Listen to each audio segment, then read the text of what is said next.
discontinuities of a function are of three types. Let's begin with the definition. In this definition, I'm going to restrict myself to functions defined on an open set just for convenience. Let f from a b to r be a function. Let x be in a b be such that f is not continuous at x. We say, number one, x is a removable singularity if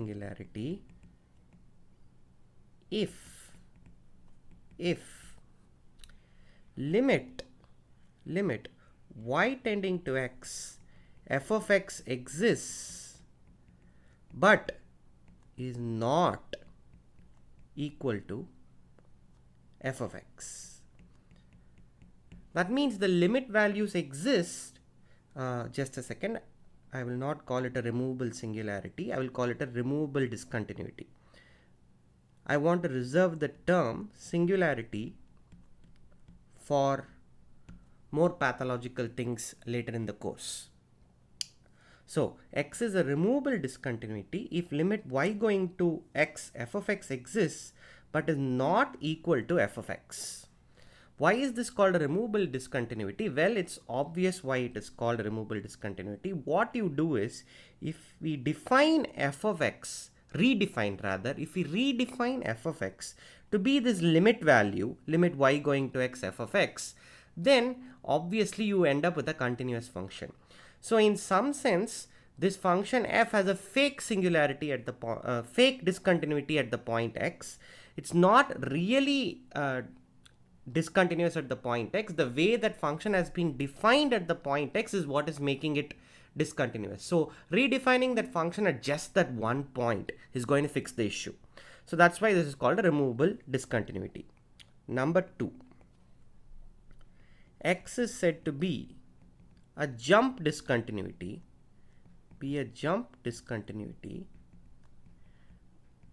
if limit y going to x minus f of y,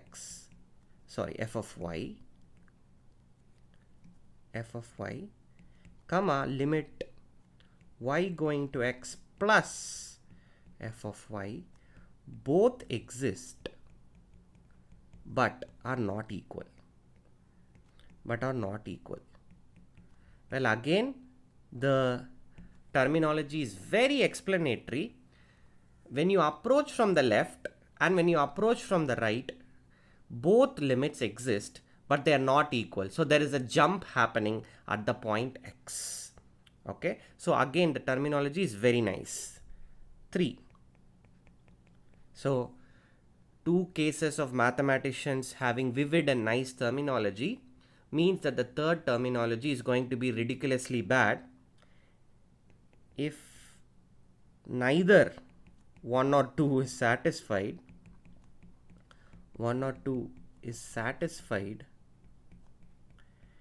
then x is said to be an essential discontinuity of f. So I mean, I think the idea behind it is the situation is bad. There is nothing really you can do about the discontinuity if it's neither the removable discontinuity or it's a jump discontinuity. Therefore, you just say it's an essential singularity. There's nothing you can do about it. So I don't know what really motivated this terminology here.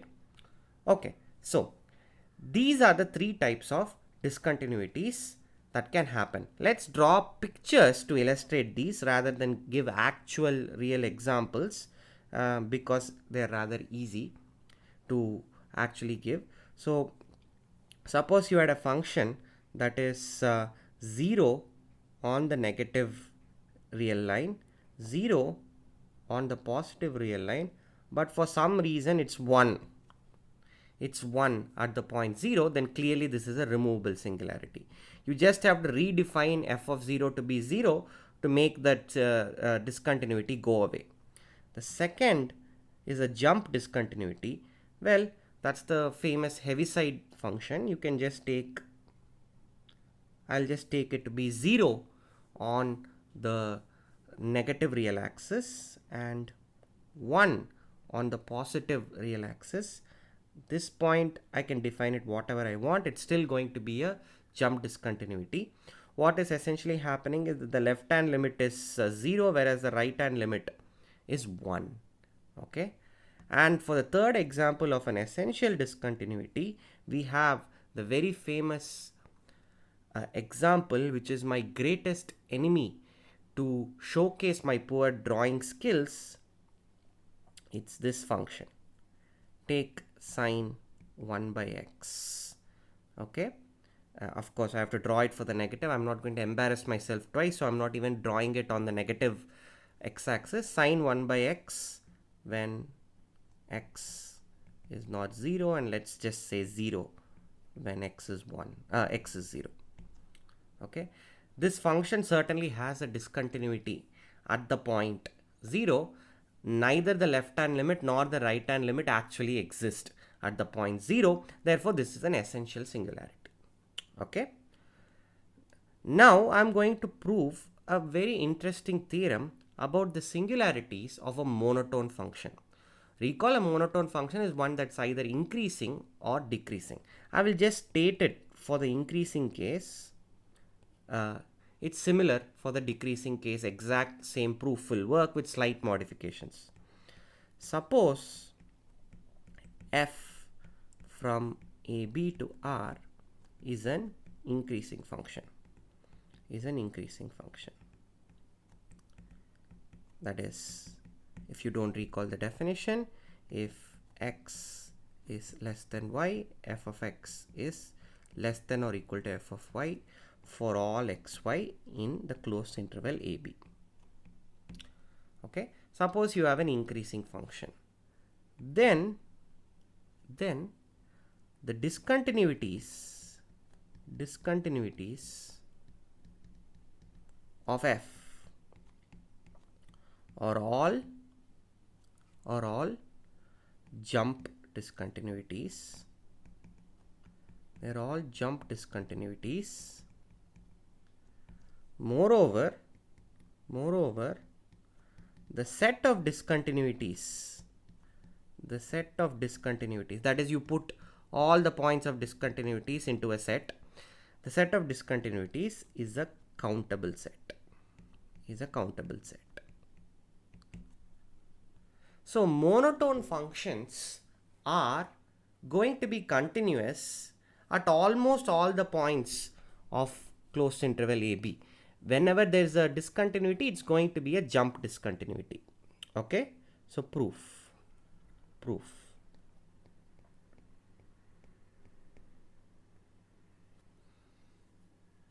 Okay, now let x be in AB, be a point of discontinuity. Now, since I have defined discontinuities only for open intervals, what I am going to do is, for ultra precision, I am going to restrict f to the open interval AB. Okay, so that because I have not really defined what the meaning of discontinuities at these endpoints are. So for precision, I am going to just restrict the function f to this open interval AB. So let's take a point x in AB be a point of discontinuity. We have to somehow show that it's a jump discontinuity. Well, how do we do that? What we are going to do is, let us take xn in AB, xn converging to x, xn is less than x and increasing. Okay, in fact, I'm going to demand that it's strictly increasing.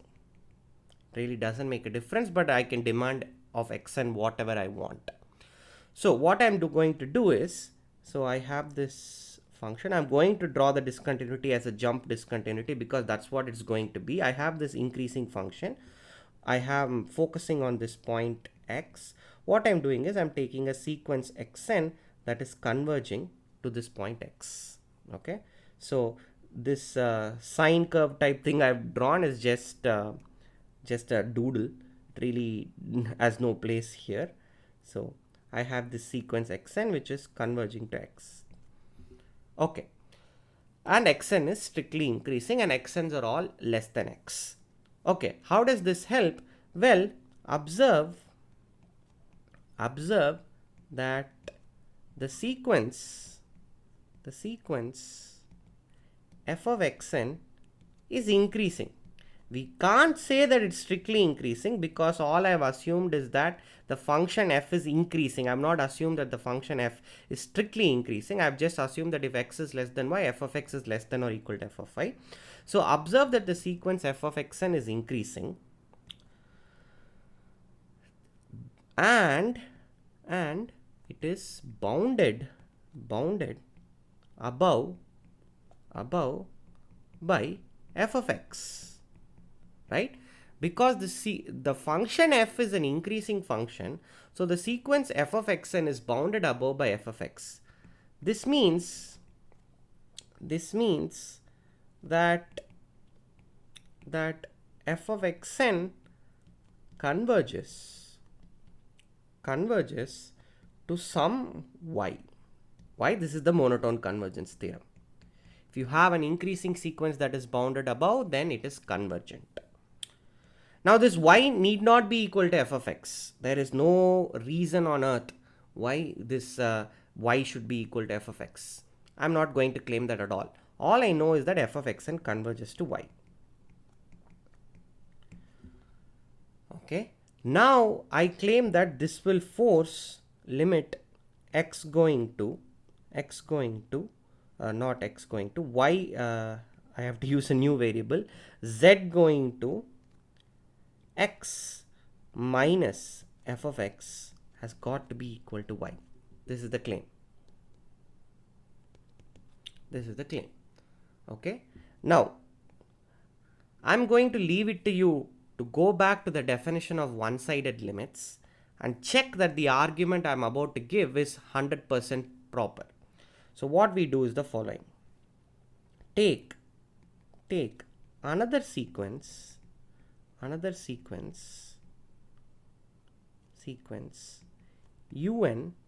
converging to x, un not equal to x, un less than x. Okay, actually un less than x will cover the case un not equal to x. I'm just emphasizing uns are never equal to x. So I'm just going to take any sequence un converging to x from the left. If I can show that f of un converges to converges to just y, then we are done. Essentially what I'm doing is no matter what sequence you choose that converges to x but from the left, then the image sequence must converge to y. Then the limit z going to x minus f of x equal to y is true. Okay, so this is what I wanted to check from the definition of one-sided limit. It's just 2 or 3 lines of verification.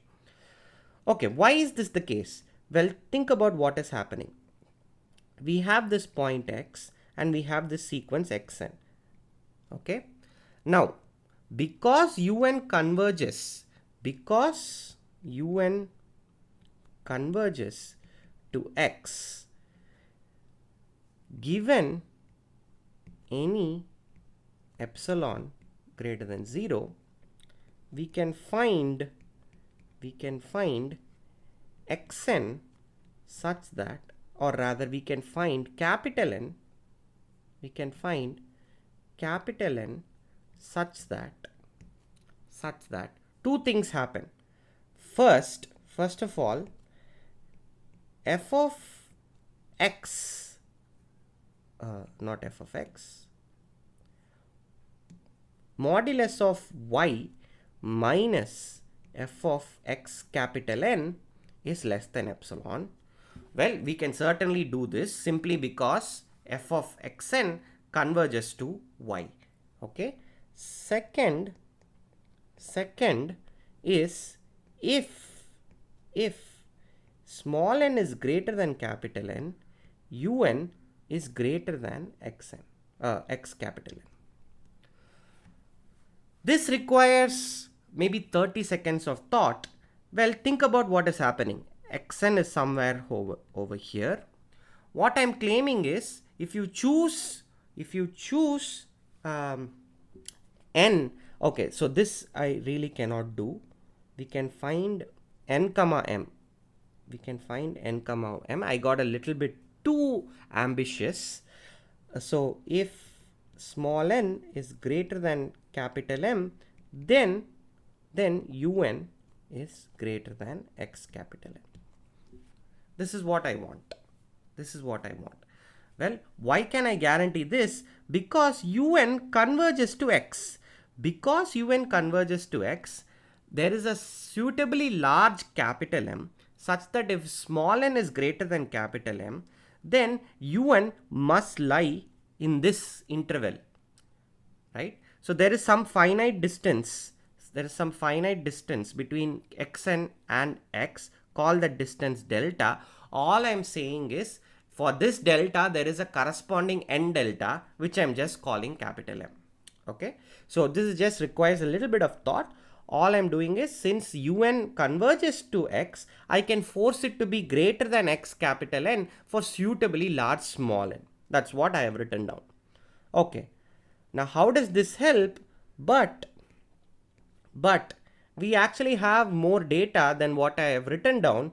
We in fact have, I have written modulus of y minus fxn. I could have forgotten about the modulus. We actually have f of xn is less than or equal to y, right?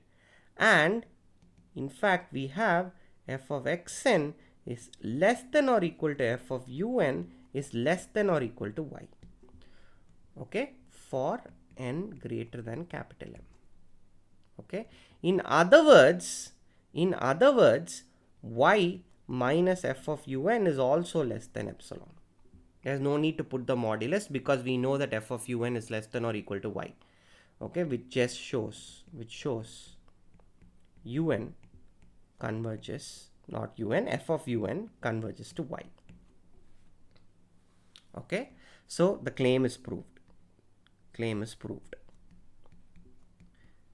So the left-hand limit of the function f exists at the point x. Okay. Now similarly,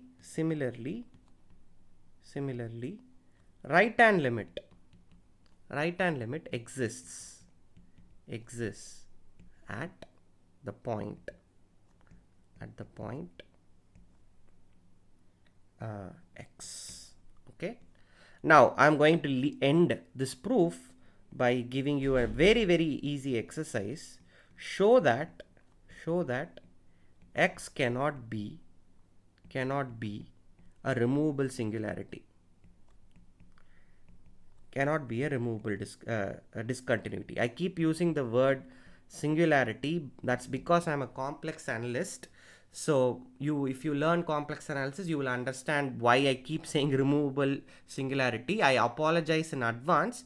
So if I say singularity, I am entrusting you with the task of interpreting it as discontinuity. Okay. Show that x cannot be a removable discontinuity.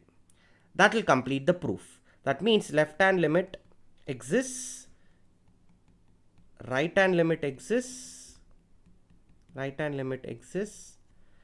but they are not equal.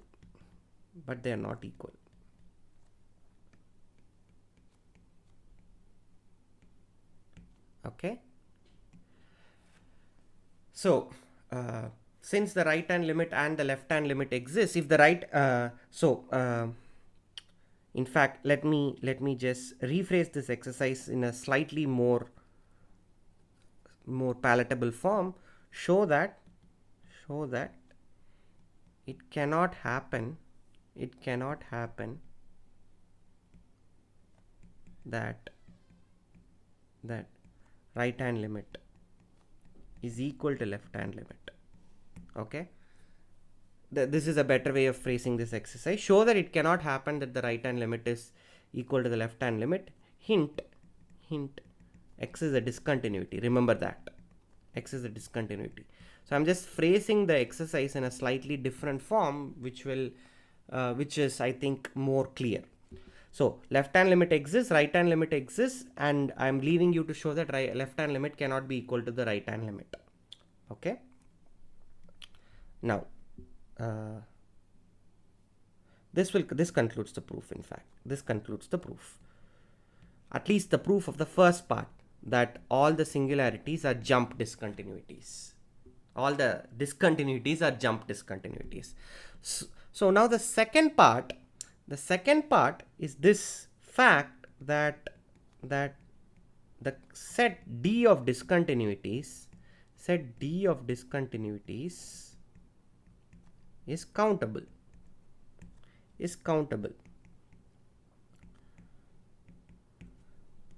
Now this proof requires this machinery of oscillation, right? What you do is the following.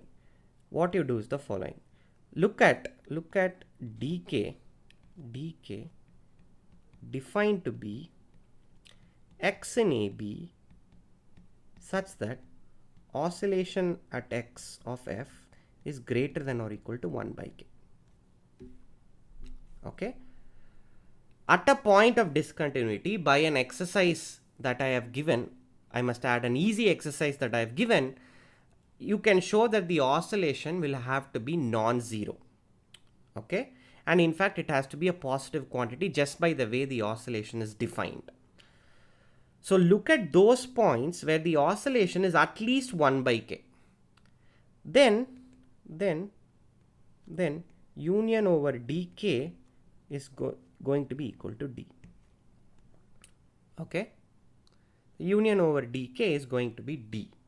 Now observe, if we can show that each dk is finite, then we are done. Because a countable union of finite sets is certainly countable. Then we are done. Okay, so fix k. We are going to focus our attention on dk. Okay, now note that each discontinuity x in dk is a jump discontinuity.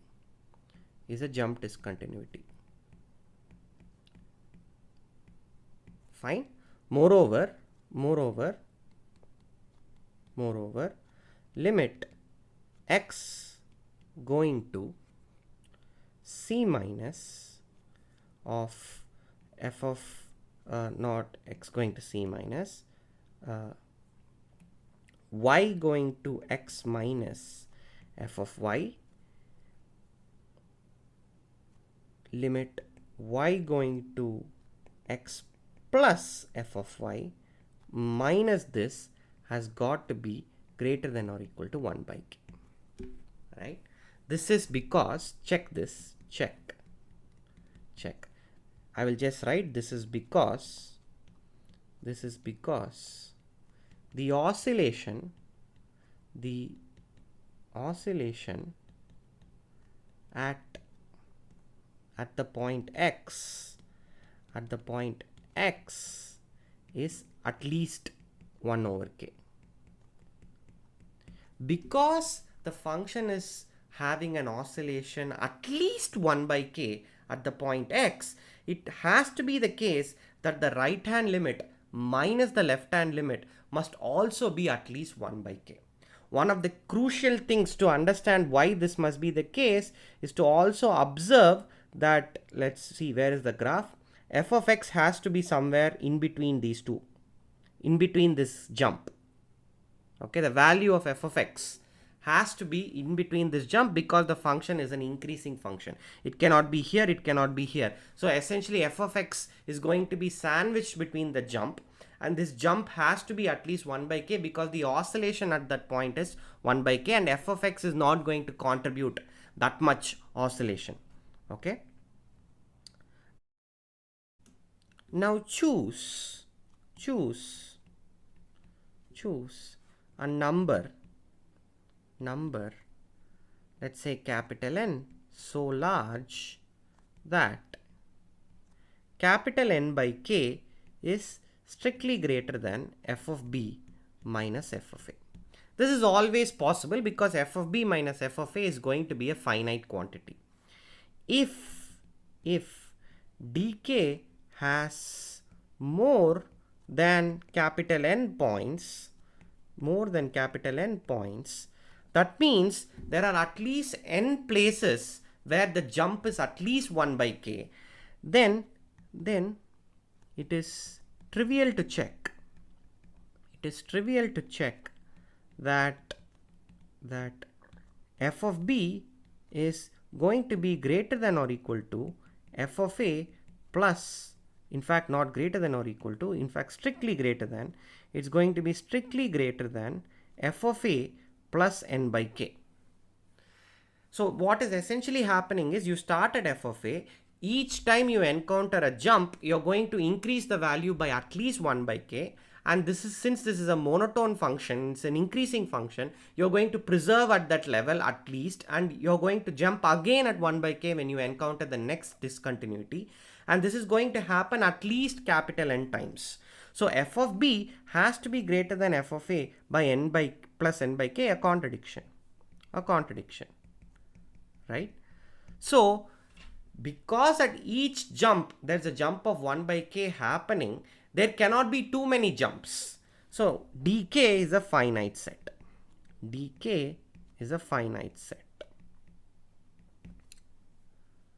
And the net upshot is union of dk is countable. Okay. So this concludes the proof. There's a very nice idea in this proof where we use the oscillations to capture how much the functions jump and limit the number of such jumps because it cannot jump to exceed f of b. This is a course on real analysis, and you have just watched the module on classification of discontinuities and monotone functions.